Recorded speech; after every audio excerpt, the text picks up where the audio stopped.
السلام عليكم ورحمة الله وبركاته.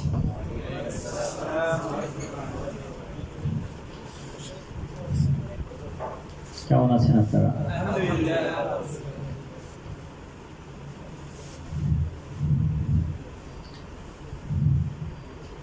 الحمد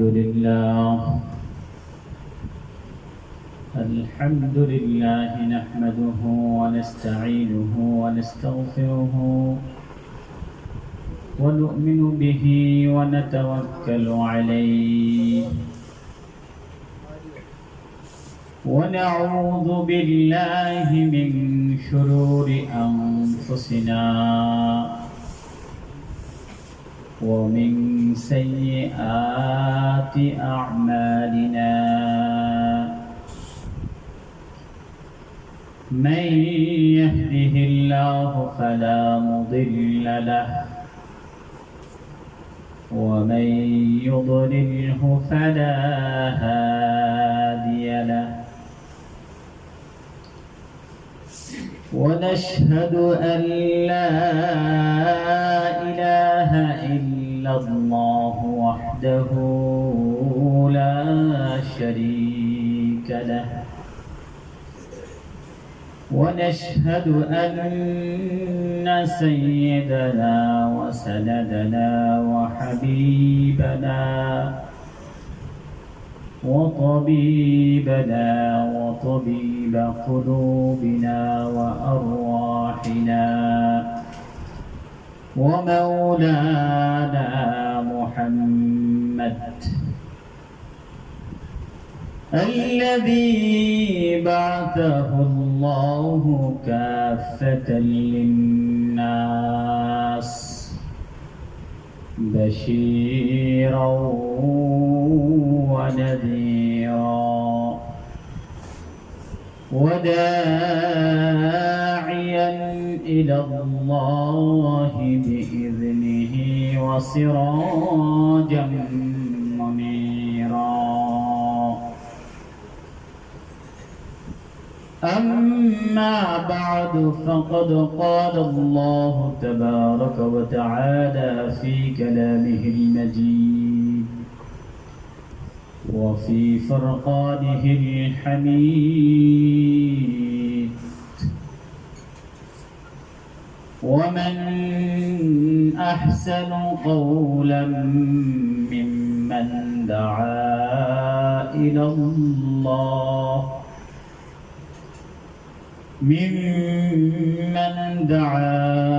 الله وعمل صالحا وقال إنني من المسلمين.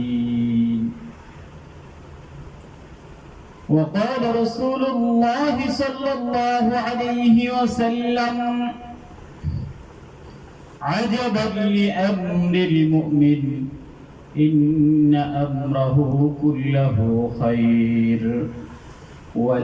وليس ذلك لأحد إلا للمؤمن إن أصابته سراء شكر فكان خيرا له وإن أصابته ضراء صبر فكان خيرا له. رواه مسلم.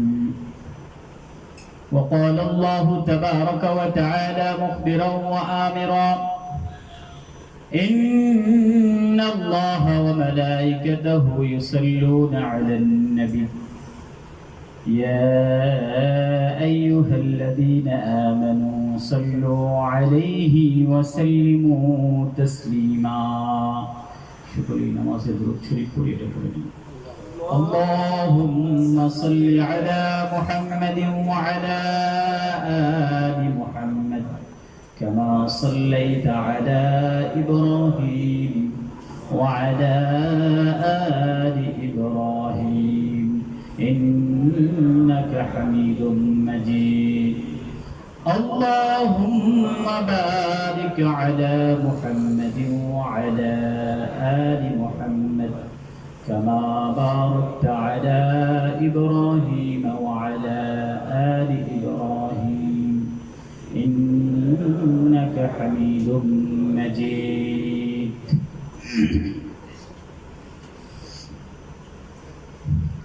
মুআজ্জাজ হাজিরিন,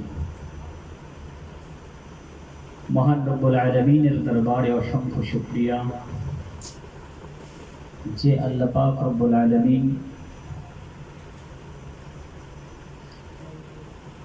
পৃথিবীর এমন একটি ক্রান্তিকালে আমাদেরকে দ্বীনি একটি মজলিসে বসার তৌফিক দিয়েছেন। সুস্থ অবস্থায় আল্লাহ পাক রব্বুল আলামিন যেই মজলিসকে নিয়ে ফেরেশতারা পর্যন্ত আল্লাহ তাআলার সাথে গর্ব করতে থাকে, সেই মজলিসে বসার তৌফিক দিয়েছেন। এই জন্য সকলেই প্রাণ খুলে রব্বুল আলামিনের দরবারে শুকরিয়া আদায় করি, আলহামদুলিল্লাহ।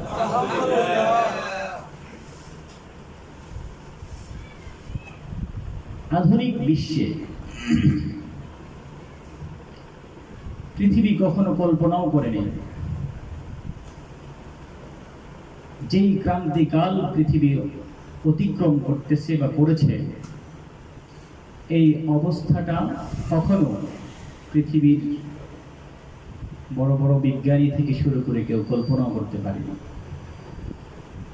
পৃথিবী কখনো এই ক্রান্তিকালে এই অবস্থায় পৌঁছতে পারে।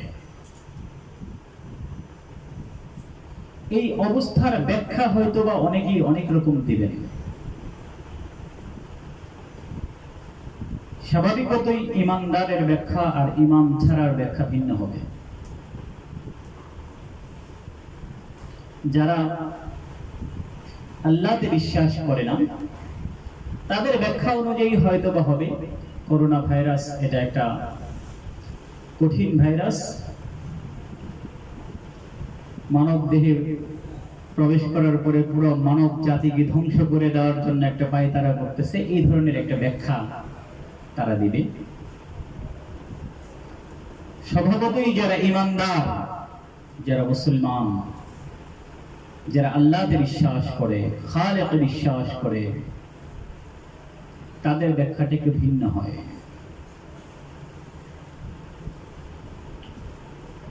যেই রকম ব্যাখ্যাই দিক না কেন, আমরা যারা মুসলমান, আমাদের ব্যাখ্যা একটাই, সেটা হলো করোনা ভাইরাস বলেন, ইবোলা ভাইরাস বলেন, ভাইরোলজিস্টদের নাম দেওয়া যত ভাইরাস আছে, সকল কিছুই আল্লাহ পাক রব্বুল আলামিনের সৃষ্টি। কি বলেন, ঠিক না ঠিক? সবই তো আল্লাহ সৃষ্টি করেছেন। কেন সৃষ্টি করেছেন, এই প্রশ্নের জবাব যদি খুঁজতে হয় তাহলে আমাদেরকে যেতে হবে আল্লাহ পাক রব্বুল আলামিন কোরআনে কারীমের মধ্যে বলেছেন, ওয়াহারাল ফাসাদু ফিল বাররি ওয়াল বাহরি বিমা কাসাবাত আইদিন নাস লিয়ুযীকাহুম বা'দাল্লাযী আমিলু লা'আল্লাহুম ইয়ারজিউন। আল্লাহ বলেন, পৃথিবীর মধ্যে জলে কিংবা স্থলে,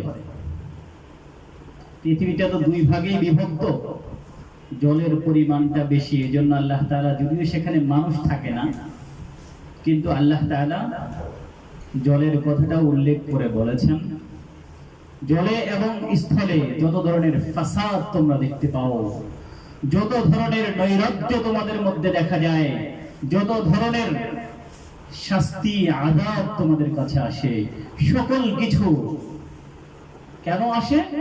বিমা কাসাবাত আইদিন নাস, সব হলো মানুষের হাতের কামাই, মানুষ নিজ হাতে কামাই করেছে।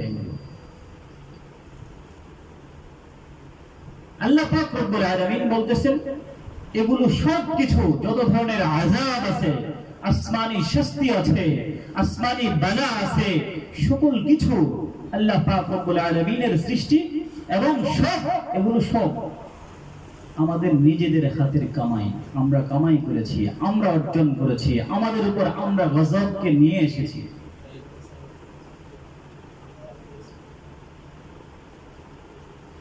যদি প্রমাণ খুঁজতে যান, হুজুর বললেন তো যে এগুলো তো শুনছি চীনের একটা ল্যাব থেকে তৈরি হয়েছে। চীনের একটা গবেষণাগার থেকে এই ভাইরাসকে তৈরি করা হয়েছে। তাহলে আমি বলবো, চীনের ল্যাব থেকে যদি চাইনিজরা তৈরি করে থাকে, যারা তৈরি করতে পারে তারা সেটাকে নিয়ন্ত্রণ করতে পারে না, তারপরেও বলবেন সেটা মানুষ তৈরি করেছে।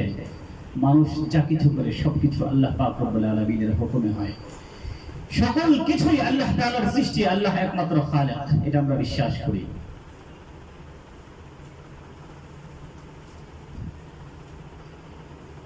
এই ভাইরাস থেকে মুক্তির জন্য আমরা কি কতটুকু আমল করেছি জানি না।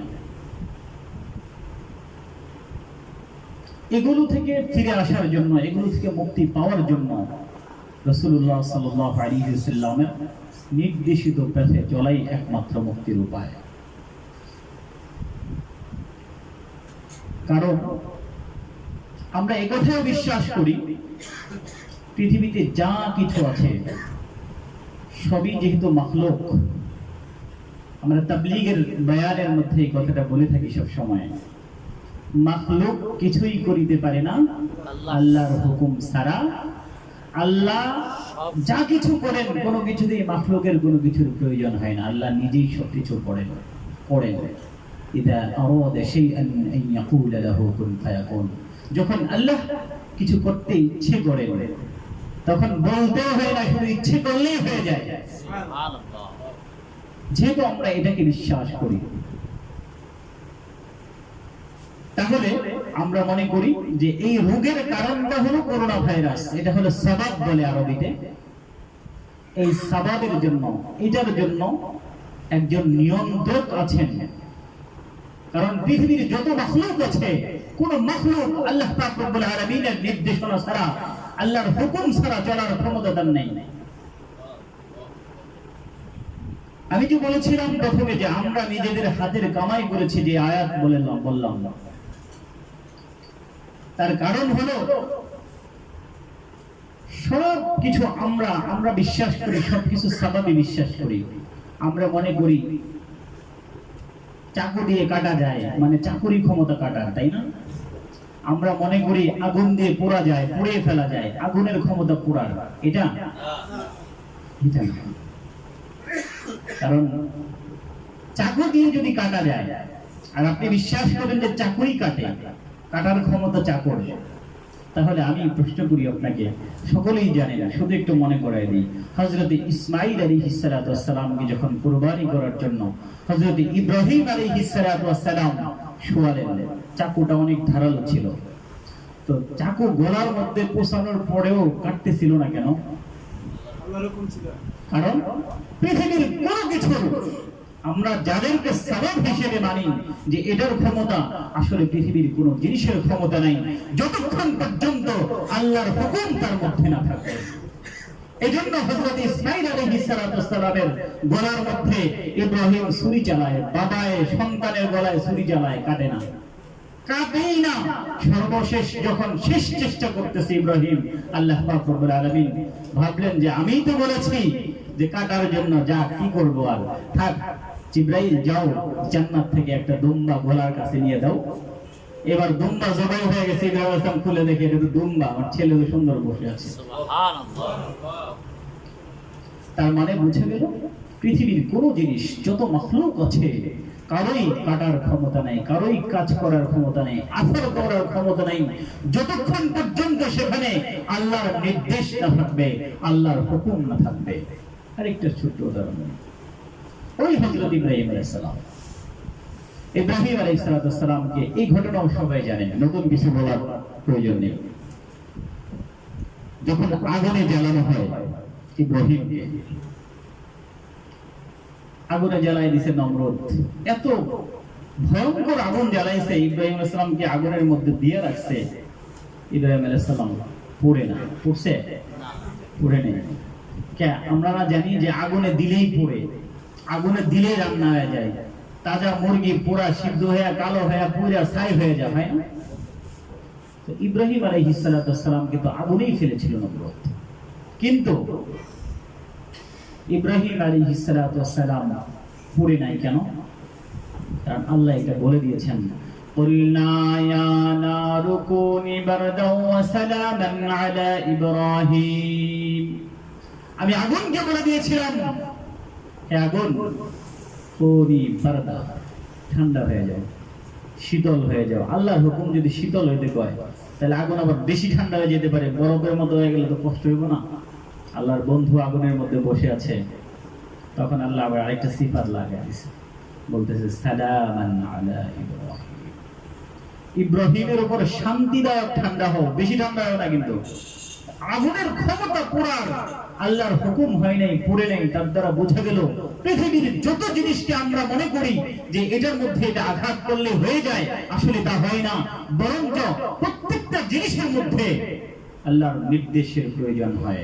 এজন্য আল্লাহ বলেছেন যে তোমরা নিজেরা হাতে কামাই করেছো, আমি আল্লাহ পাক রব্বুল আলামিন তোমাদেরকে বলেছি তোমাদের জন্য এটা সাধারণ শাস্তি, তোমরা নিজেরা নিজেদের হাতে কামাই করে নিয়েছো। এজন্য আজকে সমগ্র পৃথিবী, কেন তোমরা না কত ক্ষমতাধর, তোমরা না কত বড় বড় বিজ্ঞানী, তোমাদের না কত বড় বড় ল্যাব আছে অনেক ধরনের মেডিসিন তৈরি করার জন্য, কেন 8-10 মাস বছর হয়ে যাচ্ছে এখনো তো তোমরা ভ্যাকসিন তৈরি করতে পারো নাই, ঘোষণা দিছো তাও তো এখনো প্রয়োগ করতে পারো নাই। আল্লাহ পাক রব্বুল আলামিন যখন মানুষকে সতর্ক করেন তখন আল্লাহ পাক রব্বুল আলামিন কখনো মানুষকে অনেক বড় জিনিস দ্বারা শাস্তি দেন। যেমনটি আমরা দেখেছি হযরতে রাসূলুল্লাহ সাল্লাল্লাহু আলাইহি ওয়াসাল্লামের জন্মের আগে আমুল ফিল বলা হয় এটাকে, সূরা ফিল আমরা পড়েছিলাম, আলাম তারা কাইফা ফাআলা রাব্বুকা বিআসহাবিল ফিল আমরা পড়েছি। এই সূরা ফিলের মধ্যে আল্লাহ একটা ঘটনার কথা বর্ণনা করেছেন। ঘটনাটা হলো রাসূলুল্লাহ সাল্লাল্লাহু আলাইহি ওয়াসাল্লামের দাদা আব্দুল মুত্তালিবের সময়, আব্দুল মুত্তালিবের সময় আব্রাহার বাদশা সে চিন্তা করলো যে বাইতুল্লাহ অর্থাৎ কাবা শরীফকে কেন্দ্র করে এত মানুষ মক্কায় যায়, মক্কার মানুষদের ব্যবসা জমজমাট রমরমা ব্যবসা হয়, মক্কার মধ্যে বিশাল বড় বড় বাজার মিলে অর্থনৈতিক উন্নতি হচ্ছে ওখানে, আমি এত ক্ষমতাধর বাদশা, তো আমার এখানে একটা বাইতুল্লাহ বানায় দিই, তারপরে মানুষ এখানে আসবে। সে নিজে হাতে একটা কাবা বানায় দিছে, বানানোর পরে চিন্তা করলো মানুষ তো আসে না, এখন কি করা যায়, সব ওখানেই যায়, মক্কাই যায়। এবার চিন্তা করলো না এটা হবে না, ওটারে ভাঙ্গা দিয়ে দিব, না হলে হবে না। এবার হস্তি বাহিনী, বিশাল হস্তি বাহিনী, বড় বড় হাতি দিয়ে শক্তিধর ক্ষমতাধর একটা বাহিনী বাইতুল্লাহকে ভাঙার জন্য পাঠাইছে।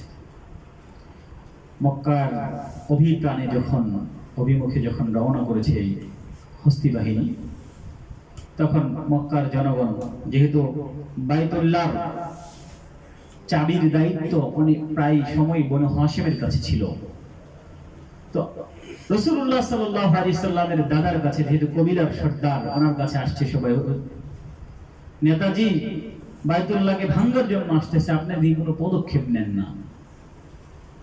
আব্দুল মুত্তালিব সবাইরে কয় তোমরা এত টেনশন করো কেন, বাইতুল্লাহ কার ঘর, এটা আল্লাহর ঘর, তোমাকে এত টেনশনের কি আছে, যার ঘর হ্যাঁ রক্ষা করবো, তোমরা যাও, সমস্যা নেই, তোমাকে এত টেনশন করা লাগবে না। অর্থাৎ সেই সময়টাতেও তাদের একটা বিশ্বাস ছিল যে এটা আল্লাহর ঘর, আল্লাহ রক্ষা করবেন, আল্লাহ রক্ষা করেছেন সবসময়, এখনো করবেন, কিয়ামত পর্যন্ত করবেন ইনশাআল্লাহ। যখন আসছে আল্লাহ পাক রব্বুল আলামিন কোরআনের বর্ণনায় বলেন, যখন ভাঙতে আসছে, কাছাকাছি আসার পরে আলাম ইয়াজআল কাইদাহুম, বলতেছে আলাম তারা কাইফা ফাআলা রাব্বুকা বিআসহাবিল ফিল, হে রাসূল আপনি কি দেখেন নাই আসহাবে ফিলের ঘটনা? হস্তি বাহিনী যখন বাইতুল্লাহকে ভাঙতে আসছিল, তখন আল্লাহ তাআলা ছোট ছোট পাখির মুখে, একদম ছোট ছোট পাথরের কণা, কয়েকটা পাখি আসলো, মুখের মধ্যে ছোট ছোট পাথরের কণা, একদম দেখা যায় না এত ছোট ছোট কণা, একটা করে ফালায় সব হাতি মইরা শেষ, বাহিনী সহ ধ্বংস হয়ে গেছে। বলতেছিলাম যে হাতিকে মারার জন্য আল্লাহ বড় বড় পাথর পাঠায় ফালাইতে পারতো, তো আল্লাহ বড় পাথর ফালাইনি, ছোট্ট একটা ফালাইছে, ছোট্ট। নমরুদকে মারার জন্য আপনারা সকলেই জানেন, নাক দিয়ে একটা মশা গেছে ভিতরে, এত ক্ষমতাধর। কি করছে এই জানোয়ার? করছে কি, শকুন আছে না, শকুন, শকুন কয়েকটার একসাথে করে এটার মধ্যে বাঁশ বাইন্দা এরপরে তীর লয়া মানে এই শকুনের উপরে উঠছে। তখন তো প্লেন ছিল না, বলছে শকুন তো অনেক দূর যাইতে পারে, এটার উপরে উঠে তীর মারবে আল্লাহ রে। এত বড় ক্ষমতাধর আল্লাহ পাক রব্বুল আলামিন কয় তোমার ক্ষমতা ঠিক আছে। ছোট্ট একটা মশা, ল্যাংড়া মশা একটা নাকের ভিতর দিয়ে ঢুইকে মগজে ঢুকছে, এবার কয় বাইরে আমারে বাইরে, বাতার মধ্যে বাইরে কতক্ষণ, জুতা দিয়ে বাইরে তাও কামায় না, সে খাইতে দিয়ে বাইরে বাইরে, খাদেম রেখে বাইরে আরো বাইরে, বাইরে এলে একটু ভাল লাগে, আবার বাইরে যায়। পুরো বিরক্ত হয়ে মারছে জোরে একটা বাড়ি, মাথা ফাইটা মশাটা বাইরে গেছে, শেষ মরে গেছে। নমরুদের মতো ক্ষমতাধর ব্যক্তিকে আল্লাহ পাক রব্বুল আলামিন মারার জন্য চাইলে আরো বড় কিছু ব্যবহার করতে পারতেন, একটা মশাকে ব্যবহার করলেন। কারণ আল্লাহ কোরআন কারীমের মধ্যে বলেছেন যে আল্লাহ তাআলা তোমাদেরকে ছোট্ট থেকে ছোট্ট একটা মশা দিয়ে কখনো কখনো তোমাদেরকে উদাহরণ দেন, বুঝান। এগুলো তোমরা ছোট মনে করো না, এগুলো তোমাদের জন্য শিক্ষা। সমগ্র পৃথিবীতে এত বেশি মেডিসিন নিয়ে গবেষণা হচ্ছে, সমগ্র পৃথিবীর বিজ্ঞান এত উন্নত হয়েছে, আল্লাহ পাক রব্বুল আলামিন এমন একটা ভাইরাস দিল, আমেরিকার উপকাত ইতালির প্রধানমন্ত্রী পর্যন্ত সর্বশেষ চেষ্টা করতে করতে কয় এখন আর আমাদের হাতে ফায়সালা নেই, উপর থেকে যদি ফায়সালা হয়। কান্না করে বলতেছে, একদিন দেখলাম একটা ভিডিওর মধ্যে, চীন উপকাত হয়ে গেছে, বিভিন্ন দেশ ভীত সন্তুষ্ট হয়ে গেছে। ভাইরাসটাকে কি দেখা যায়? দেখা যায় একদম ইলেকট্রিক বড় যন্ত্র দিয়েও এটাকে কয়েকশো গুণ বড় করলে, জুম করলে এটা দেখা যায় না, এত ছোট একটা ভাইরাস। এত ছোট্ট একটা ভাইরাস, তোমাদের না এত ক্ষমতা, তোমাদের না এত শক্তি, এত ছোট্ট একটা ভাইরাসের সাথে তোমরা পেরিয়ে উঠলা না, আর তোমরা এত অহংকার করো, এত কিছু করো। এগুলো আল্লাহ তাআলা শিখান, মানুষকে দেখান যে তুমি তোমার হাতে কামাই করেছো, তুমি লাখো চেষ্টা করলেও তোমার দ্বারা সম্ভব না, যতক্ষণ পর্যন্ত বান্দা তুমি আমার দরবারে ফিরে না আসবে, যতক্ষণ পর্যন্ত তুমি আমার দরবারে আবার পুনরায় ফিরে না আসবে, ততক্ষণ পর্যন্ত সম্ভব না। এজন্য মুসলমানের এই বিশ্বাসটুকু থাকতে হবে। বলতেছিলাম যে করোনা ভাইরাসের মতো এই কঠিন মুহূর্তে আমরা এই একটা মহতি জলসার মধ্যে বসতে পেরেছি, এটা আল্লাহ পাক রব্বুল আলামিনের বড় একটা নিয়ামত। অনেক মানুষ পৃথিবী থেকে চলে গেছে, আমাদের মধ্য থেকেও আমাদের আল আজহার বিশ্ববিদ্যালয়ের একজন গ্রাজুয়েট ডক্টর রফিকুল ইসলাম ভাই বড় দায়ী ছিলেন, রাহিমাহুল্লাহ রাহমাতান ওয়াসিআ, উনিও চলে গেছেন করোনা আক্রান্ত হয়ে। আমি আর আপনিও তো চলে যেতে পারতাম, আমার আর আপনার হায়াত আসলে কতটুকু, কোনো গ্যারান্টি আছে? আমি আজকে বসেছি, কাল আমি আমার রুমে ফিরে যেতে পারবো, কাল আমার ডিউটিতে আমি থাকবো, কোনো গ্যারান্টি আছে? 2-3 দিন আগের ঘটনা, আমার আপন চাচাতো ভাই কাতার প্রবাসী, কাতারে থাকি, উনি ফোন দিয়েছে বাড়িতে, স্ত্রীর সাথে কথা বলছে, স্ত্রী ওযু করে আসছে, নামাজ পড়বে, বলছে যে তুমি রাখো, আমি তো একটু নামাজ পড়বো, নামাজটা পড়ে তারপরে ফোন করতেছি। উনি রেখে দিচ্ছে, ভাবি নামাজ শেষ করে ওনাকে ফোন দিচ্ছে, আর পাচ্ছে না, ফোন আর রিসিভ করেনি।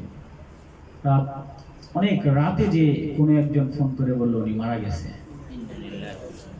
আপনি এর চেয়ে আর কি দেখবেন? এরপরেও আমাদের অহংকার, এরপরেও আমাদের দম্ভ, এরপরেও আমাদের ক্ষমতার লড়াই, এরপরে আমাদের চরিত্র হননের প্রতিযোগিতা, কেন কেন হচ্ছে এগুলো?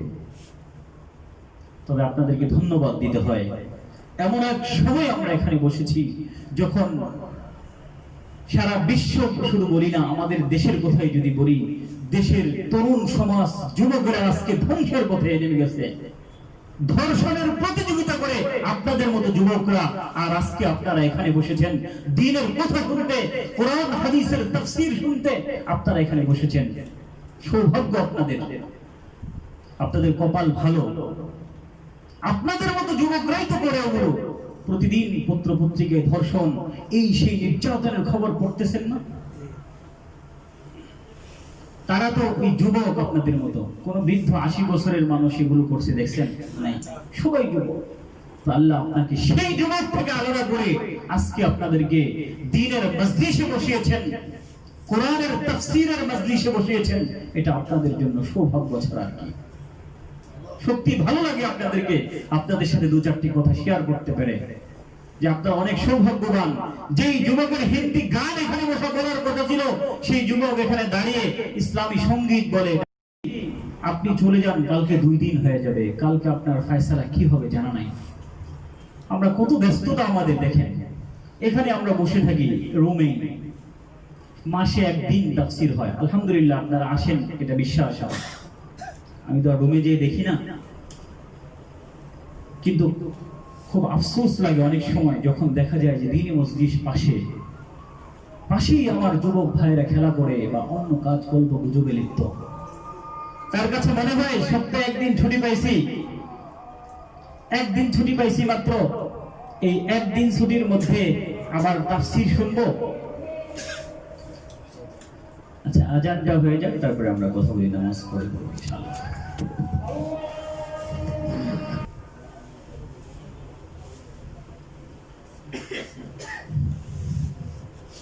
বলতেছিলাম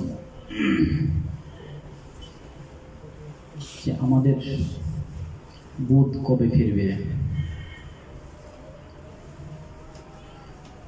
আমরা এখানে বসে থাকি, এখানে দিনের কথা হয়, আমরা আসি না। আমরা মনে করি যে সময় তো নেই, সপ্তাহে 1 দিন ছুটি পাই, আবার ওখানে 1.5 ঘন্টা 2 ঘন্টা সময় বসে থাকলে কেমনে হইল? ভাই, এটা মনে করলেন, একটু চিন্তা করেন তো, আজকে আপনি মারা গেলেন, আপনার তো মাথায় অনেক টেনশন, আপনার বাড়ি কেমনে চলবে, আপনার টাকা কোথায় পাবেন, আপনার সন্তান কিভাবে চলবে, কত কিছু টেনশন আপনার মাথায়। আজকে আপনি নাই, আজকে আপনি মারা গেলেন, তারপরে কিভাবে চলবে এই সংসার? আপনাকে ছাড়াই চলবে, আপনাকে 1 বিন্দু প্রয়োজন নেই, চলেই যাবে। আপনার খেলাধুলা, আড্ডা সব কিছু শেষ হয়ে যাবে, কিচ্ছু থাকবে না, সব চলে যাবে। তাহলে আমাদের এত গাফেল কেন হলাম আমরা? আল্লাহ পাক রব্বুল আলামিন আমাদেরকে ডাকে পেছন থেকে, আর আমরা উল্টা দিকে যাই। কথাগুলো বিক্ষিপ্তভাবে মুকাদ্দমাতান বললাম, ভূমিকা স্বরূপ একটি কথা বললাম, যেহেতু করোনা ভাইরাসের কথা জেহেনে চলে আসছে, এই জন্য একটি কথা বললাম। আজকের আলোচনা মূলত আয়োজকদের পক্ষ থেকে বলা হয়েছিল, আমরা যে দ্বীনের কাজ করব, একজন মানুষ দ্বীনের পথে আসবে, 2টা শ্রেণী এখানে। একটা শ্রেণী হলো যারা মানুষদেরকে দ্বীনের পথে ডেকে আনবে, আরেকটা শ্রেণী যাদেরকে ডাকবে তারা। এই 2 শ্রেণী। যারা ডাকবে তাদেরকে ইসলামের পরিভাষায় বলে দাঈ। আমাকে বলা হয়েছিল যে দাঈর সিফাত, মানে দাঈর কি গুণ থাকতে হবে। একজন মানুষ দাওয়াতের মেহনত করতে গেলে, মানুষকে ডাকার জন্য কি কি গুণ থাকা দরকার। সামনে ইনশাআল্লাহ, যেহেতু সামনে রবিউল আউয়াল মাস, আমার ইচ্ছা ছিল যে রবিউল আউয়াল মাস হিসেবে রাসূলুল্লাহ সাল্লাল্লাহু আলাইহি ওয়াসাল্লামের সিরা নিয়ে আলোচনা করা দরকার। আমাদের সিরা চর্চার অনেক অভাব। 2টো জিনিস, একটা হলো রাসূলের জীবন কর্ম নিয়ে জানা, সেখান থেকে আমাদের শিক্ষা কি, আমরা সেখান থেকে কি শিখবো, এটুকু হাসিল করা। এই 2টো জিনিস সিরার মধ্যে থাকবে।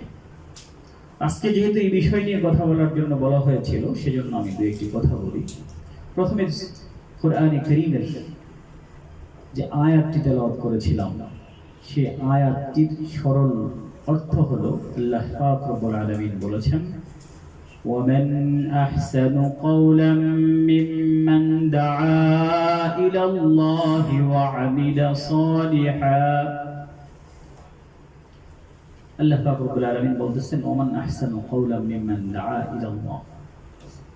ওই ব্যক্তির চাইতে আর সুন্দর কথা কার হতে পারে, যেই ব্যক্তি মান দাআ ইলাল্লাহ, মানুষকে আল্লাহর পথে ডাকে, আল্লাহর দিকে ডাকে, ওয়া আমিলা সালিহা,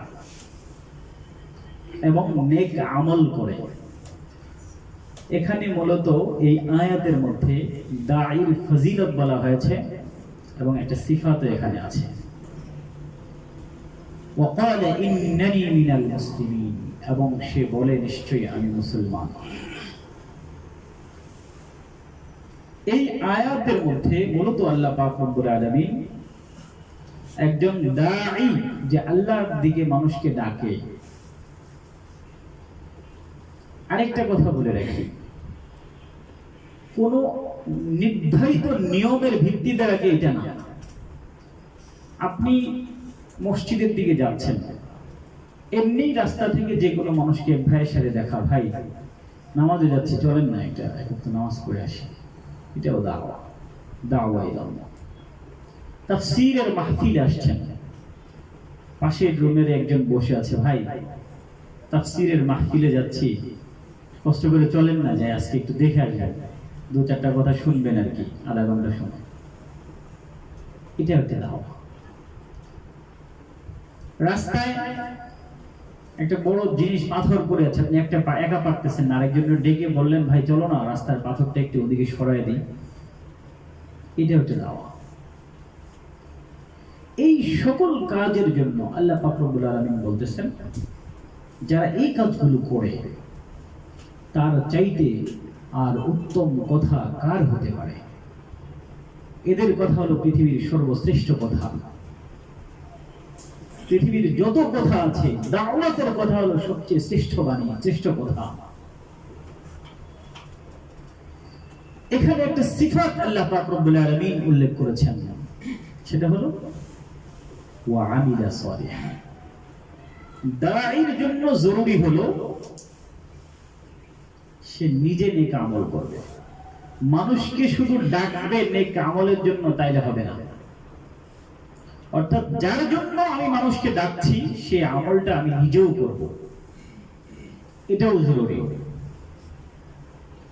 শুধু দাওয়াটা অন্যকে ডাকবো তাইলে হবে না, কারণ এই কথার উপর আল্লাহ পাক রব্বুল আলামিন কোরআনে কারীমের আরেক জায়গায় বলেছেন, ইয়া আইয়ুহাল্লাযীনা আমানু লিমা তাকুলুনা মা লা তাফআলুন, হে ইমানদারেরা তোমরা কেন যা নিজেরা করো না অন্যদেরকে করার জন্য কেন বলো? নিজে করো না অথচ অন্যকে বলো কেন? আল্লাহ পাক রব্বুল আলামিন প্রশ্ন করেন, হে দাঈ তুমি নিজে করো না, তোমার নিজের মধ্যে সে আমলটা নাই, তুমি আরেকজনকে কেন তোমার সেই আমলের জন্য ডাকো? তুমি নিজে নামাজ পড়ো না, আরেকজনকে নামাজের জন্য ডাকো। নিজে রোজা রাখো না, আরেকজনকে রোজার জন্য তাশকিল করো। এটার একটা খারাপ দিক আল্লাহ পাক রব্বুল আলামিন কোরআনে কারীমের মধ্যে বলেছেন। আরেক আয়াতে বলেছেন, আতা'মুরুনা আন-নাস বিল বিররি ওয়া তানসাউনা আনফুসাকুম ওয়া আনতুম তাতলুনাল কিতাবা আফালা তা'কিলুন। আল্লাহ পাক রব্বুল আলামিন সূরা বাকারার মধ্যে বলেন, আতা'মুরুনা আন-নাস বিল বিররি, হে দুনিয়ার মানুষ তোমরা কি মানুষদেরকে ভালো কাজের জন্য ডাকো, নির্দেশ করো? তুমি ভালো কাজের জন্য তোমার অপর ভাইকে ভালো কাজের জন্য নির্দেশ করো। ওয়া তানসাউনা আনফুসাকুম, কিন্তু নিজে করো না। ওয়া তানসাউনা আনফুসাকুম, তুমি নিজে নিজের মধ্যে সেই কাজ বাস্তবায়ন করো না। ওয়া আনতুম তাতলুনাল কিতাব, তুমি কোরআন পড়ো। আফালা তা'কিলুন, তোমার জ্ঞান নেই? তোমার কি জ্ঞান নাই? তুমি কি বোঝো না? তুমি নিজে করো না অথচ অপর ভাইকে তুমি তোমার দাওয়াতের পথে ডাকো। তাহলে এই আয়াত থেকে আমরা পাইলাম যে যে দাঈ হবে তার জন্য এক নম্বর কাজ হবে সে নিজে যেই কাজের জন্য ডাকবে, যেই আমলের জন্য আরেকজনকে বলবে, সে নিজে সে আমলটা করবে। রাসূলুল্লাহ সাল্লাল্লাহু আলাইহি ওয়াসাল্লামের দীর্ঘ জীবনী যদি আমরা গবেষণা করি,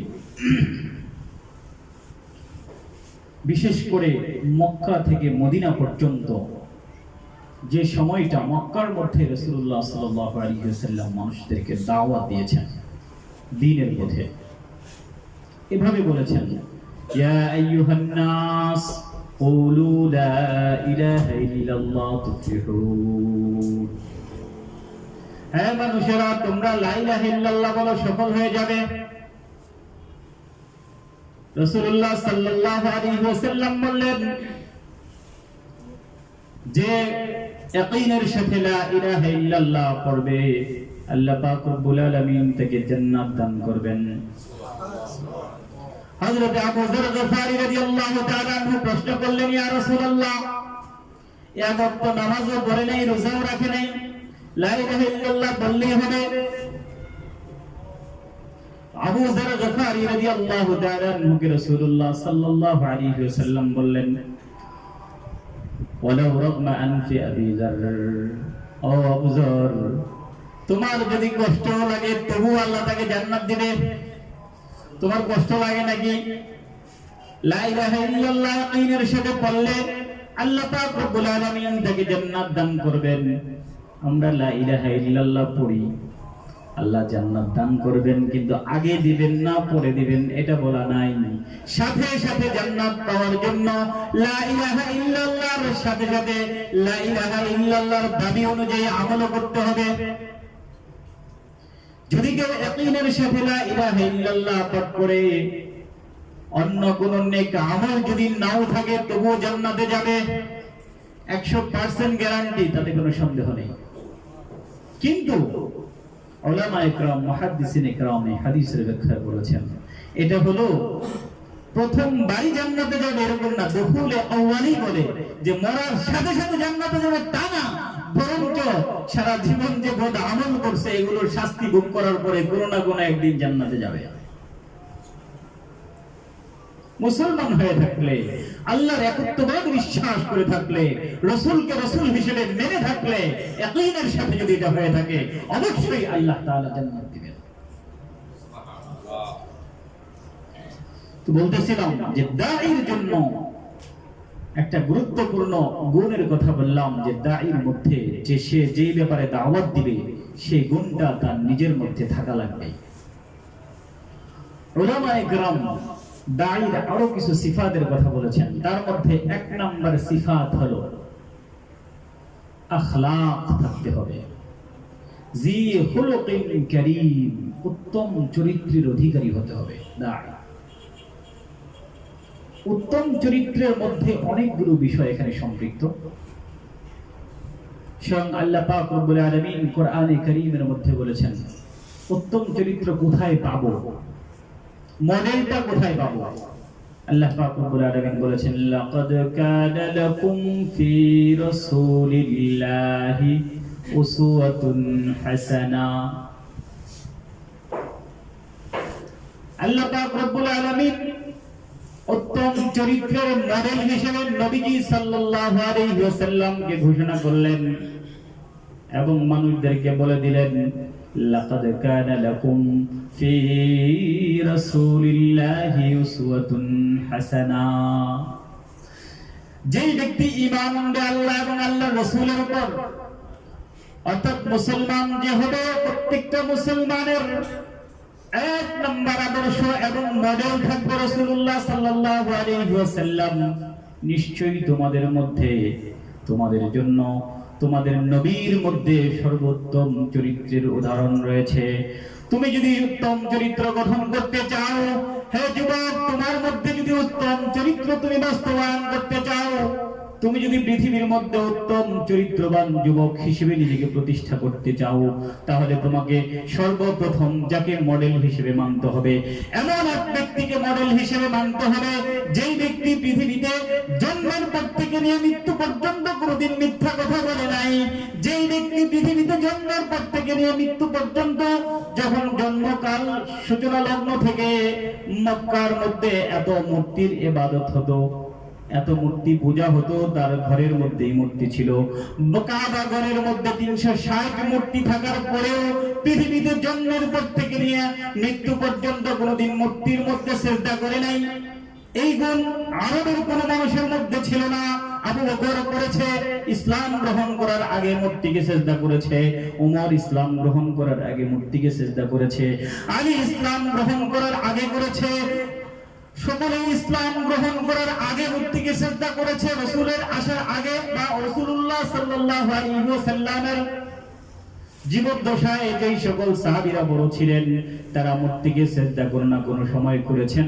কিন্তু এমন এক ব্যক্তি মুহাম্মদ আরবি সাল্লাল্লাহু আলাইহি ওয়াসাল্লাম, যেই সত্তা কোনদিন পৃথিবীতে জন্মের পর থেকে নিয়ে কিয়ামত মৃত্যু পর্যন্ত কোনদিন মূর্তিকে যিনি সিজদা করেন নাই, এমন এক সত্তাকে মডেল হিসেবে মানতে হবে। এজন্য আল্লাহ পাক রব্বুল আলামিন বলেছেন, লাকাদ কানা লাকুম ফি রাসূলিল্লাহি উসওয়াতুন হাসানাহ লিমান কানা ইয়ারজুল্লাহ ওয়াল ইয়াউমাল আখিরা। যেই ব্যক্তি আল্লাহকে চায়, যেই ব্যক্তি আখিরাতের মধ্যে কল্যাণ চায়, ওই ব্যক্তির জন্য এক নাম্বার মডেল হলো আল্লাহর রাসূল সাল্লাল্লাহু আলাইহি ওয়াসাল্লাম। রাসূলুল্লাহ সাল্লাল্লাহু আলাইহি ওয়াসাল্লামকে এক নাম্বার নিজের উত্তম চরিত্রের মডেল হিসেবে মানতে হবে। রাসূলকে উত্তম চরিত্রের মডেল মানতে হবে। বললাম যে দাঈর জন্য এক নম্বর গুণ হলো খুলুকে হাসানের অধিকারী হতে হবে, উত্তম চরিত্রের অধিকারী হতে হবে। আর এই উত্তম চরিত্র কোথায় পাবো, কোন মডেলকে উত্তম চরিত্র হিসেবে গ্রহণ করব? স্বয়ং মুহাম্মদ আরবি সাল্লাল্লাহু আলাইহি ওয়াসাল্লামকে। পৃথিবীতে জন্মের পর থেকে নিয়ে মৃত্যু পর্যন্ত যিনি কোনোদিন একটা মিথ্যা কথাও বলেন নাই। পাবেন না, এরকম পাওয়া খুব কঠিন যে পৃথিবীতে জন্মের পর থেকে মৃত্যু পর্যন্ত একটা মিথ্যা কথাও বলে নাই। সেই নবী হলেন আমাদের নবী। তার চরিত্রের কথা বলা হয়েছে, লাকাদ কানা লাকুম ফি রাসূলিল্লাহি উসওয়াতুন হাসানাহ। একদল আরবি হযরত আম্মা জান হযরত আয়েশা সিদ্দিকা রাদিয়াল্লাহু তাআলা আনহার কাছে আসলেন। আয়েশা হযরত আয়েশা সিদ্দিকা রাদিয়াল্লাহু তাআলা আনহাকে বলতেছেন, আম্মা জান, আমাদেরকে রাসূলের চরিত্র সম্পর্কে কিছু বলেন, সিরা সম্পর্কে কিছু বলেন, আখলাক সম্পর্কে কিছু বলেন। তখন হযরত আয়েশা সিদ্দিকা রাদিয়াল্লাহু তাআলা আনহা তাদেরকে বলতেছেন, তোমরা কি কোরআন পড়ো নাই? তখন সকলে বলতেছে, হ্যাঁ আমরা তো কোরআন পড়ছি।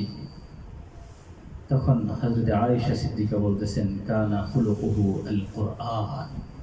রাসূলের আদর্শ তো ছিল, চরিত্র ছিল কোরআন। কোরআন যেভাবে বলেছে সেভাবেই রাসূল চলেছে। কোন কোন আয়াতে আসছে কুরআনান ইয়ামশি।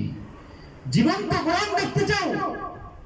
জীবন্ত কোরআন যার মধ্যে জান আছে, দেখো মুহাম্মদ আরবিকে, যার মধ্যে পরিপূর্ণ কোরআনের আদর্শ ছিল, তিনি আমাদের নবী।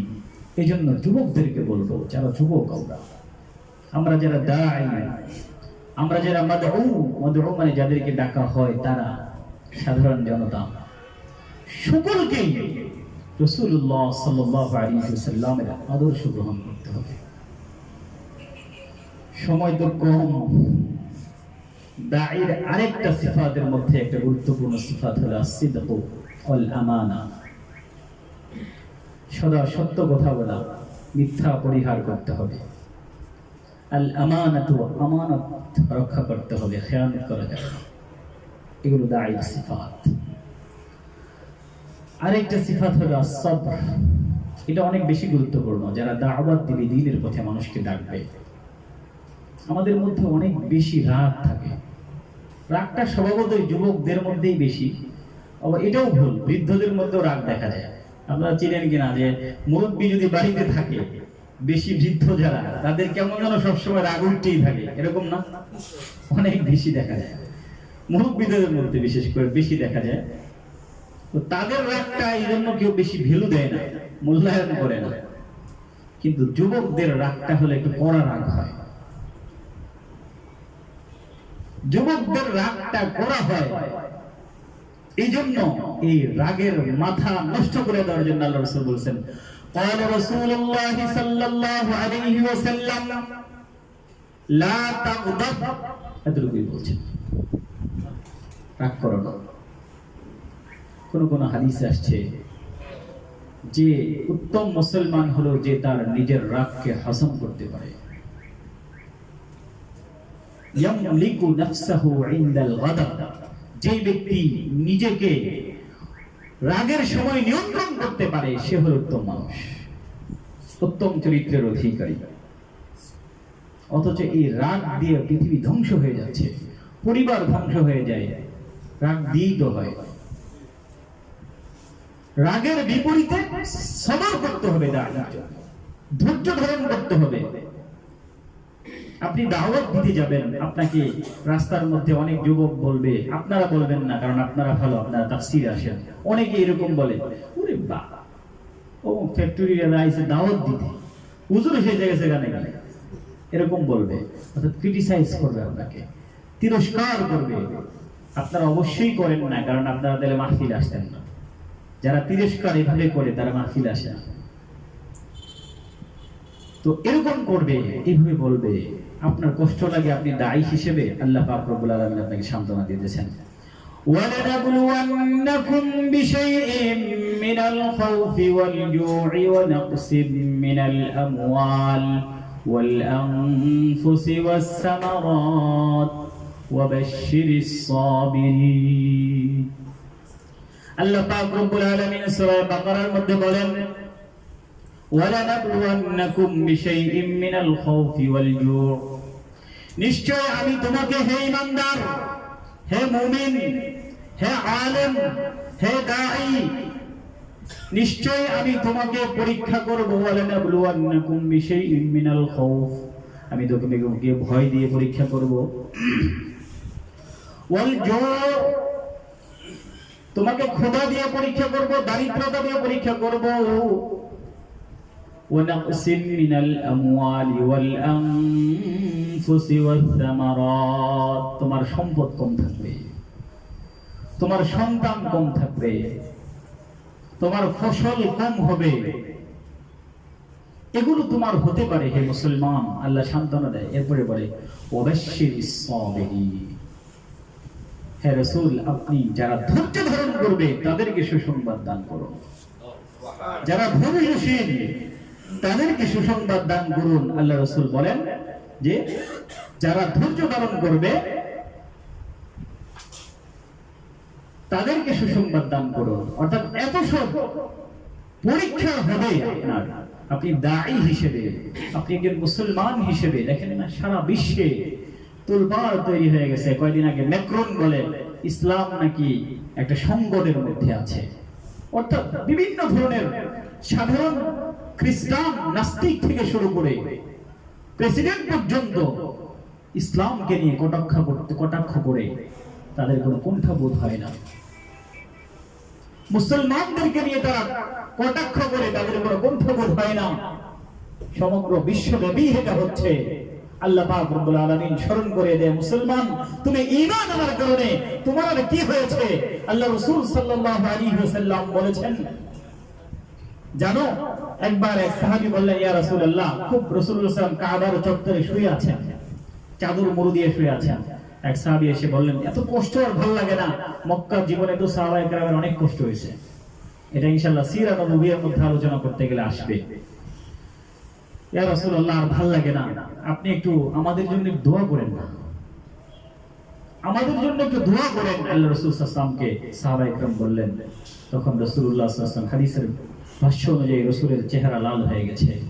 এরপরে বলতেছে, তোমরা ধৈর্য হয়ে গেছো, তোমাদের পূর্ববর্তী অনেকের তো এমন হয়েছে তাদেরকে দ্বীনের পরীক্ষার মধ্যে তাদেরকে মাটির মধ্যে গেড়ে তাদের উপর দিয়ে করাত চালানো হয়েছে, মাথা দ্বিখণ্ডিত করে দেওয়া হয়েছে, তাদের মাথার মধ্যে লোহার চিরুনি দিয়ে মাথার মগজ এবং মাথার গোশতের মধ্যে টানা হয়েছে।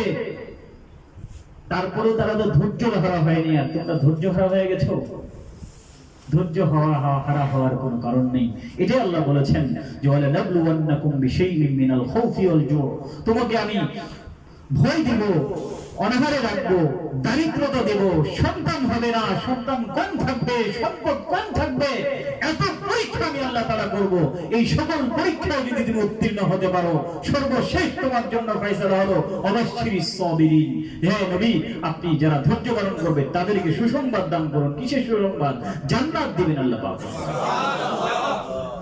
ইন্নামা ইউওয়াফাস সাবিরুনা আজরাহুম বিগাইরি হিসাব। আল্লাহ পাক রব্বুল আলামিন বলেছেন, নিশ্চয়ই আল্লাহ পাক রব্বুল আলামিন ধৈর্য ধারণকারীদেরকে তাদের আজর, তাদের মূল্য, তাদের প্রতিদান, ধৈর্যের প্রতিদান দিবেন বিগাইরি হিসাব। সীমাহীন, সীমা থাকবে না, এত বেশি প্রতিদান আপনাদেরকে আমাদেরকে আল্লাহ তাআলা দিবেন। এজন্য যুবক ভাইরা, আপনাদেরকে বলছি, আমিও যুবক, আপনিও যুবক, আলহামদুলিল্লাহ আপনাদের ভাগ্য ভালো। এই কঠিন মুহূর্তে, এই কঠিন অবস্থায় আমরা দিনের একটা মজলিসে বসে কথা বলছি, শুনছি। আপনারা মাসে একটা দিন, দিনের একটা মজলিস উপলক্ষে সময় দেন, শ্রম দেন, টাকা দেন, কত কিছু খরচ করতেছেন। অবশ্যই অবশ্যই সাক্ষী থাকেন, আল্লাহ পাক রব্বুল আলামিন এর প্রতিদান বিগাইরি হিসাব দান করবেন ইনশাআল্লাহ। সময় কম, আলোচনা যে বিষয়ের উপর শুরু করেছিলাম এটা হলো গায়ের আওসাফ নিয়ে। এগুলো আলোচনা করতে লম্বা সময়ের প্রয়োজন। যেহেতু আমাকে বলা হইলো যে 35 না 30-এ নামাজ হবে, তাহলে সময় তো 10 বাজে। আচ্ছা, একটা হাদিস আপনাদেরকে বলেছিলাম, রাসূলুল্লাহ খুতবার মধ্যেই পড়েছিলাম। রাসূলুল্লাহ সাল্লাল্লাহু আলাইহি ওয়াসাল্লাম বলেছেন, আজাবান লিআমরিল মুমিন, আজাবান লিআমরিল মুমিন ইন্না আমরাহু কুল্লাহু খায়র। মুসলমানের প্রত্যেকটা জিনিসের মধ্যে খুব আশ্চর্য বিষয়। কেমন আশ্চর্য? আল্লাহ রাসূল বলতেছেন, ইন্না আমরাহু কুল্লাহু খায়র। মুসলমানের প্রত্যেকটা কাজের মধ্যেই কল্যাণ রয়েছে। কেমন কল্যাণ? এরপরে বলতেছেন, ওয়ালাইসা যালিকা লিআহাদিন ইল্লা লিল মুমিন। এরপরে আরো গুরুত্ব দিয়ে বলতেছেন রাসূলুল্লাহ সাল্লাল্লাহু আলাইহি ওয়াসাল্লাম, এটা কিন্তু অন্য কারো জন্য না, শুধু মুসলমানের জন্য, এটা শুধু মুমিনের জন্য, ঈমানদারের জন্য এই এই ফলাফল বা এই সুযোগটা। কি সুযোগ? আল্লাহ রাসূল সাল্লাল্লাহু আলাইহি ওয়াসাল্লাম বলেছেন, ইন আসাবাতহু সাররা শাকারা ফাকানা খায়রাল্লাহ। মুসলমান যদি তার কোনো সুসংবাদ পায়, নিয়ামত হাসিল হয়, তার জন্য কোনো সৌভাগ্য অর্জন হয়, ভালো কোনো মনে করেন ভালো কিছু অর্জিত হয়েছে, তো সে এই অবস্থায় কি করে? শুকর আদায় করে, শুকরিয়া আদায় করে। শাকার ফাকানা খায়রাল্লাহ। এটা তো ভালোই, কারণ সে ভালো কিছু অর্জন করছে, ভালো কিছু পাইছে, এইজন্য শুকরিয়া আদায় করছে, এটা তো তার জন্য কল্যাণকর। এক্ষেত্রে তো সমস্যা নেই, এটা যে ভালো। দ্বিতীয় কি? ওয়া ইন আসাবাতহু দাররা সাবারা ফাকানা খায়রাল্লাহ। যদি মুসলমানের দ্বীনের পথে চলার পথে যদি তার কোনো ক্ষতিও সাধিত হয়, দাররা মানে ক্ষতি সাধিত হয়, এবং সে কি করে? মুসলমানের আখলাক অনুযায়ী সে এই ক্ষতির মধ্যেও ধৈর্য ধারণ করে, কারণ সবর করে। মুসলমান ক্ষতি হইলেই কি শেষ হয়ে যায় নাকি? এগুলো তো অন্যরা হয়, আল্লাহর উপর থেকে বিশ্বাস চলে যায়। এটা আপনারা কখনো করবেন না। একটা সমস্যা তৈরি হয়েছে, একটা বিপদ আসছে, মুসিবত আসছে, আসতেই পারে। মুসিবত এগুলো আমাদের কামাই। আগে বলেছি যে এই মুসিবত গুলো হয় আমাদের নিজেদের কারণে হয়েছে। আপনি হুঁচট খেয়ে রাস্তায় পড়ে পা ভেঙে ফেলেছেন, আগে চিন্তা করেন কোন গুনাহটা করেছিলেন এর আগে। আগে চিন্তা করেন, নিজের মাথার মধ্যে ফিকির করতে চেষ্টা করেন, গুনাহ করেছিলেন, কি করেছিলেন, কি অন্যায়টা করেছেন যার জন্য আপনার এটা হলো, এটা চিন্তা করেন, কারণ আপনার কামাইয়ের কারণে হয়েছে এটা। এই জন্য আল্লাহ রাসূল বলেছেন, তোমার যদি এরকম কোনো ক্ষতি সাধিত হয় তাহলে তোমাকে ধৈর্য ধারণ করতে হবে। ধৈর্য হারা হয়ে গেলে হবে না। সবর ফাকানা খায়রাল্লাহ, এটাও তার জন্য কল্যাণ। কেন? কারণ ধৈর্য ধারণ করার পরে তো আল্লাহ তাআলা বলেছেন, ইন্নামা ইউওয়াফাস সাবিরুনা আজরাহুম বিগাইরি হিসাব। ধৈর্য ধারণকারীদেরকে তো আল্লাহ তাআলা এখানে একটু ক্ষতি হয়েছে, কিন্তু তার প্রতিদান তো তার মৃত্যুর পরে পরবর্তী সময়ে যখন তার প্রয়োজন হবে তখন তো আল্লাহ বেহিসাব দিয়ে দিবেন, হিসাব ছাড়া দিয়ে দিবেন। তাইলে তো এই জন্য আল্লাহ রাসূল বলছেন এটা শুধু মুসলমানের জন্য। কারণ কাফের যদি হয়, তার যদি কোনো লাভ হয় তাহলে তো দুনিয়াতে লাভ পাইছে, ভালো, অসুবিধা নেই, এটা ভালো। কিন্তু তার যদি কোনো ক্ষতি সাধিত হয়, সে ধৈর্য ধারণ করলে তারে কি আল্লাহ বেগাইরে হিসাব দিবেন? কারণ ঈমান তো নাই। ঈমান না থাকলে তো আল্লাহ তাআলা তাকে কিচ্ছু দিবেন না। এজন্য আল্লাহ বলেছেন এটা লাইসা ইল্লা লিল মুমিন, লাইসা লিআহাদিন ইল্লা লিল মুমিন, যে এই আশ্চর্যটা শুধু মুমিনের জন্য, অন্য কারোর জন্য না। কারণ মুমিনের যদি ভালো কিছু পায় সেখানেও সে ধৈর্য ধারণ করে, সেখানেও সে ভালো কিছু পাওয়ার কারণে তো পাইলো, এটা তার কল্যাণ। আবার যদি ক্ষতি সাধিত হয় ধৈর্য ধারণ করে তাহলে এটাও তার জন্য কল্যাণ। কারণ আল্লাহ তাআলা তাকে পরীক্ষা করেছেন, পরীক্ষার পরে আল্লাহ পাক রব্বুল আলামিন তাকে বলেছেন, সুসংবাদ দিয়েছেন, ইন্না মাআল উসরি ইউসরা, নিশ্চয়ই তোমার কঠিন সময় পার করার পরে একটা ভালো সময় আসবে। সেটা দুই ধরনের হতে পারে, দুনিয়াতেও হতে পারে অথবা আখিরাতেও হতে পারে। একটা হাদিসের মধ্যে পড়েছিলাম, আমরা যখন দোয়া করি, আমরা দোয়া যখন করি, দেখবেন আমাদের এক শ্রেণীর যুবক আছে, অনেককেই দেখছি, আমি আমার বয়সে অনেককে দেখেছি, হঠাৎ করে মসজিদে নামাজ খুব বাড়ায় গেছে, এক ওয়াক্ত মিস নাই, তাহাজ্জুদের নামাজেও যায়, একাধারে পড়তেছে কয়েকদিন। তো মনে মনে ভাবলাম যে ভালো হয়ে গেছে, নামাজই পড়ে না, এই যে নামাজ মসজিদ ছাড়ে না, কারণটা কি? কিছুদিন গেছে, যাওয়ার পরে কিছুদিন পরে আবার দিন মসজিদে আসে, নামাজও নেই, তাহাজ্জুদ নেই, কিচ্ছু নেই, নামাজই নেই, ফরজ নামাজও পড়ে না। জিজ্ঞাসা করলাম, কিরে নামাজ পড়ছ না কেন? সময় পাই না, সময় পাই না। এতদিন সময় পেলি হন পাস না কেন? খুঁজে, আসলে খুঁজতে চায় না আর কি, খুঁজে খবর নিয়ে পাওয়া যায় যে একটা উদ্দেশ্য ছিল আর কি। উদ্দেশ্য হলো মানে কি যেন একটা আশাই ছিল আর কি, যে কোনো আশা হতে পারে, এটা দুনিয়াবি আশা আর কি, যে অমুক জায়গায় একটা চাকরির জন্য ট্রাই করতেছিল, অথবা সামনে পরীক্ষার রেজাল্ট দিবে, অথবা কোনো মেয়ের প্রপোজ করছে, সে গ্রহণ করবো একটা সময় আসতেছে, হতে পারে এরকম, নাউজুবিল্লাহ, এগুলো জায়েজ নেই। তারপরে বললাম যে এটা হয়, আমি দেখেছি। তো পরবর্তীতে ওইটা হাসিল হয় না, পরে নামাজ পড়ছি একদিন, ওই এমনি তো স্বাভাবিক করতে কয় না, পরে কথা বলতে বলতে কত নামাজ পড়ে দেখছি, কামায় না, কামায় না, কয় কিনা? আমাদের মধ্যে অনেকেই আছে এরকম কয়। এটা না, অর্থাৎ উদ্দেশ্যকে সামনে নিয়ে ইবাদত না, এরকম আমরা করি, কিন্তু এটা হবে না, এটা এইভাবে না। কারণ কোনো ক্ষতিও যদি সাধিত হয়, নামাজ নামাজের জায়গায় থাকবে, আল্লাহর প্রতি রুজু আরো বেশি হইতে হবে। আরো ক্ষতি হইতেছে, আরো বেশি হইতে হবে, আল্লাহ আমার আরো কত ভুল না হয়েছে, তুমি তো আমার দিকে তাকাও না।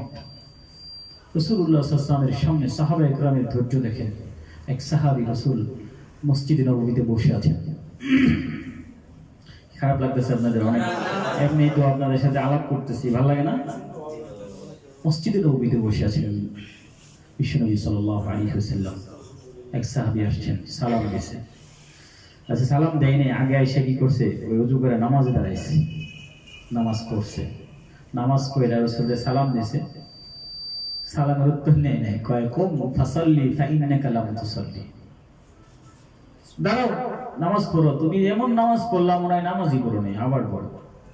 পড়ছে, আবার পড়ছে, আবার এই কি কথা কয়, তিনবার করার পরে তখন সাহাবী বললেন, ইয়া রাসূলুল্লাহ, নামাজ তো আমি পড়লাম, কিন্তু নামাজ হয় না, যেতে আমি তো এর চেয়ে ভালো করে আর পড়তে পারি না, আমার একটু কয়ে দেন কেমনে পড়বো। আল্লাহ রাসূল সাল্লাল্লাহু আলাইহি ওয়াসাল্লাম বললেন যে তুমি যখন নামাজ পড়বে, তখন যখন রুকু করবে স্থিরভাবে রুকু করবে, দাঁড়াবে স্থির দাঁড়াবে, সিজদায় যাবে স্থিরভাবে সিজদা করবে, সিজদার মাঝখানে বসবে স্থিরভাবে বসবে। এত তাড়াহুড়া কেন? রাসূল শিক্ষা দিলেন। সাহাবী চাইলে আদর্শ, এগুলো শিক্ষা, চাইলে তো উনি বিরক্ত হতে পারতেন, একবারের জন্য বিরক্ত হয়নি, যতবার বলছে ততবারই আবার পড়ছে, এরপরে যখন হয় না তখন বলছে, ইয়া রাসূলুল্লাহ আমি কিভাবে করব? এই জন্য মুসলমান ধৈর্য হারা হয়ে গেলে চলবে না, ধৈর্য থাকতে হবে। দুনিয়াবি উদ্দেশ্যকে কেন্দ্র করে নামাজ পড়া যাবে না, ইবাদত করা যাবে না, তাহাজ্জুদ গুজার হওয়া যাবে না। যুবকদের মধ্যে এটা বেশি হয়, এজন্য বলতেছি যে নামাজ পড়বেন একমাত্র আল্লাহর জন্য। কোন পরীক্ষা আসবে তখন নিজের মধ্যে দোষ খুঁজে বের করবেন, আমি তো এটা করেছিলাম এজন্য হয়েছে, আমি তো এটা করেছিলাম এজন্য হয়েছে। নিজেদেরকে, এই যে বিদেশে আসছেন কত কষ্ট করে, নিজেদেরকে আদর্শ যুবক হিসেবে করে যান। এটা একটা সুন্দর জায়গা, নামাজ পড়বেন 5 ওয়াক্ত, ডিউটি করেন, আসেন, খান, শেষ। আর কি সমস্যা? নামাজটা পড়লেই তো সহজ হয়ে যায়। বল, দেশে আপনাদের মতো যুবকরা, যেটা প্রথমে বলতেছিলাম যে আপনাদের মতো যুবকদের দ্বারা খুন হচ্ছে, গুম হচ্ছে, ধর্ষণ হচ্ছে, সেখানে আপনারা মজলিসে, দ্বীনি মজলিসে বসে থাকেন। এই প্রতিজ্ঞা নিয়ে যেতে হবে যে আজকে আমি এখানে এসেছি দ্বীনের কথা শুনতে, দ্বীনের যে মাকসাদ আছে সেটা আমার অন্তরের মধ্যে গঠন করে আমি রাসূলের আদর্শকে আমার নিজের মধ্যে বাস্তবায়ন করে এরপরে দেশে যাব। এখানে আমাকে যেন একটা ভালো যুবক বলে, সবাই যেন আমাকে ভালো মানুষ বলে, চরিত্রবান মানুষ বলে, এটা আমাকে গঠন করতে হবে। যদি করতে পারি তাহলেই আমাদের যৌবন সফল হবে। পৃথিবীতে যত মানুষ আছে সবচেয়ে বেশি গুরুত্ব আল্লাহ পাক রব্বুল আলামিন যুবকদের দিয়েছেন। আল্লাহ রাসূল সাল্লাল্লাহু আলাইহি ওয়াসাল্লাম যুবকদের জন্য বলেছেন, শাবুন নাশা ফি ইবাদাতি রাব্বিহি, যেদিন কিয়ামতের ময়দানে কোনো আল্লাহর ছায়া ছাড়া, আরশের ছায়া ছাড়া ছায়া থাকবে না, সেদিন এক শ্রেণীর যুবককে আল্লাহ তাআলা জান্নাতের মধ্যে অর্থাৎ আরশের ছায়ার নিচে ছায়া করে দেবেন। সুবহানাল্লাহ। কারা? তারা হলো যারা মসজিদের কোণা, যে যুবক মসজিদে তার নিজের একটা জায়গা নির্ধারণ করে নিয়েছে, রাতের বেলায় ঘুমায়, ঘুমানোর মাঝখানে উঠে তাহাজ্জুদের নামাজে দাঁড়ায়, আল্লাহ তাআলার কাছে কান্দে, চোখের পানি ফেলায়। আল্লাহ রাসূল বলেছেন, আইনানে লা তামাসসুহুমান নারু, আইনুন বাতাত তাহরুসু ফি সাবিলিল্লাহ ওয়া আইনুন বাতাত ফি খাশিয়াতিল্লাহ। আল্লাহ রাসূল বলেছেন, দুটো চোখ কোনোদিন জাহান্নামের আগুনে জ্বলবে না। দুইটা চোখ, যে 2 শ্রেণীর চোখ জাহান্নামের আগুনে জ্বলবে না, তার মধ্যে একটা শ্রেণী হলো যারা ইসলামী শরীয়তকে কায়েম করার জন্য, ইসলামী রাষ্ট্রকে হেফাজত করার জন্য আল্লাহর রাস্তায় যুদ্ধ করে এবং রাত্রি জাগরণ করে পাহারা দেয়, তাদের চোখ আল্লাহর জাহান্নামের আগুনে জ্বলবে না। আরেকটা চোখ আছে যেটা কখনো কোনোদিন জাহান্নামের আগুনে জ্বলবে না, সেই চোখটা হলো আইনুন বাকাত ফি খাশিয়াতিল্লাহ, যেই চোখ আল্লাহর ভয়ে কাঁদে, যেই চোখ দিয়ে আল্লাহর ভয়ে পানি বের হয়, এই চোখ কখনো জাহান্নামের আগুনে জ্বলবে না। সুবহানাল্লাহ। ও যুবক ভাই, চোখ তো আমাদের সবার আছে। একটু সময় তাহাজ্জুদের সময় দাঁড়ায়, একদম যখন পৃথিবীর কেউ থাকবে না, সবাই ঘুমায়, আপনি একটু আল্লাহর সাথে সম্পর্ক করেন না। এই 7 শ্রেণীর লোকের মধ্যে আরেকটা শ্রেণী আছে, আমরা এগুলো মানি না, ধর্ষণের বিরুদ্ধে আইন করি। আইন করলে চলবে নাকি? রাসূলের আদর্শ মানেন, ধর্ষণ একটাও থাকবে না, পৃথিবীতে একটা ধর্ষণও থাকবে না। রাসূলের আইন মানেন, যুবকদেরকে রাসূলের আদর্শে গঠন করতে চেষ্টা করেন, একটা ধর্ষণও পৃথিবীতে হবে না। ইসলাম কখনো ধর্ষণকে প্রশ্রয় দেয় নাই। একটা বিশাল সেলাব হয়ে গেছে, ধর্ষণ একটা পরিভাষা হয়ে গেছে, ইসলামী পরিভাষা বাদ হয়ে গেছে। রাজিতে যদি করে ধর্ষণ হয় না, এটা সমস্যা নাই, গুনাহ না। অথচ আল্লাহ পাক রব্বুল আলামিন বলেছেন কোরআনে কারীমের মধ্যে, আয-যানিয়াতু ওয়াস-সানি ফাজলিদু কুল্লা ওয়াহিদিন মিনহুমা মিআতা জালদা। জিনাকারী রাজিতে করুক, যেভাবে করুক সেভাবেই তার অন্যায়। হ্যাঁ, কোন নারীকে যদি জোরপূর্বক ধর্ষণ করে কেউ, সেটার শাস্তি তো ও পাবে, কিন্তু নারীর এটা অপরাধ না, জোরপূর্বক করেছে। আর এখন একটা পরিভাষা হয়ে গেছে, বিয়ের প্রলোভন দেখিয়ে ধর্ষণ। এগুলো কি? এটা জিনা। জিনার শাস্তি যেটা শরীয়তের শাস্তি, সেটা বাস্তবায়ন করেন। পৃথিবীতে একটা পরকীয়াও থাকবে না, পৃথিবীতে একটা ধর্ষণও থাকবে না, একটা জিনাও থাকবে না। নারীদেরকে পর্দার ভিতরে নেওয়ার চেষ্টা করেন, ইনশাআল্লাহ অবশ্যই সফল হবে। আমাদের উদ্যোগ সবকিছু সফল হবে। অন্যথায় যত উদ্যোগী গ্রহণ করি, যত আইনি করি, কোনো আইন কাজে আসবে না। এজন্য যুবক ভাইরা আছেন আপনারা যারা, তারা আল্লাহর সাথে সম্পর্ক করতে চেষ্টা করুন। নিজেদের সকল গুনাহ থেকে তওবা করে আল্লাহর কাছে রুজু হইতে চেষ্টা করুন। আল্লাহ পাক রব্বুল আলামিন আমাদেরকে যেন সঠিকভাবে নিজেদেরকে উত্তম আদর্শবান হওয়ার তৌফিক দান করেন, এই প্রত্যাশা রেখে আজকের মধ্যে এখানেই শেষ করছি। রব্বুল আলামিন আমাদেরকে তৌফিক দান করো। রব্বুল আলামিন এই যুবকদের সকল প্রচেষ্টাকে কবুল করো। রব্বুল আলামিন এই যুবকদেরকে তুমি জান্নাতি যুবক হিসেবে কবুল করো। ওয়া মা আলাইনা ইল্লাল বালাগ। আসসালামু আলাইকুম।